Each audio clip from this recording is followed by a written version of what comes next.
আসসালামু আলাইকুম স্নেহের অষ্টম শ্রেণীর শিক্ষার্থীবৃন্দ। আজকে আমি তোমাদের 2.2 অধ্যায়ের অঙ্কগুলো সমাধান করব।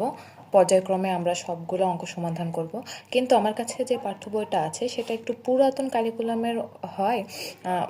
তোমাদের নতুন বইয়ের সাথে অঙ্কের মিল পাবা না, মানে নাম্বারের মিল পাবা না, কিন্তু আমি চেষ্টা করব সবগুলো ধরে ধরে সিকোয়েন্স অনুযায়ী সলভ করার। যেমন এখানে যে 2 নাম্বার অঙ্কটা দেওয়া আছে এটা তোমাদের নতুন বইয়ে 1 নাম্বার অঙ্ক হিসাবে দেওয়া আছে। তো চলো আমরা সমাধান করি। এখানে বলছে বার্ষিক 10% মুনাফায় 1200 টাকা 4 বছরে সরল মুনাফা কত হবে।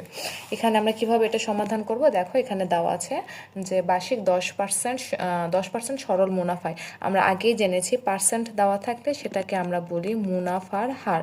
তাহলে এখানে মুনাফার হার আর সমান সমান কত হবে, আর সমান সমান দেওয়া আছে 10%, একে আমরা লিখতে পারি 10-এর 100, তাই না। তারপরে এখানে বলছে মুনাফায় 1200 টাকা, তার মানে এখানে আমার মূলধন পি এর মান দেওয়া আছে 1200 টাকা।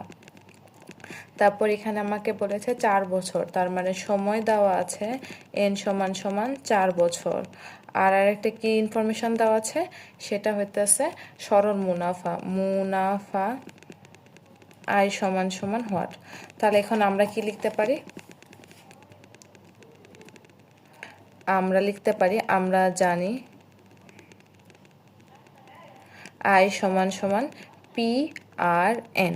তাহলে এখানে পি এর মান কত বলো, 1200, আর এর মান 10/100, এন এর মান 4 বছর। এখন আমরা ক্যালকুলেশন করব। ক্যালকুলেশন যদি করি 1200 গুণ 10 গুণ 4/100, 480, তাহলে আমার সরল মুনাফা হচ্ছে 480 টাকা।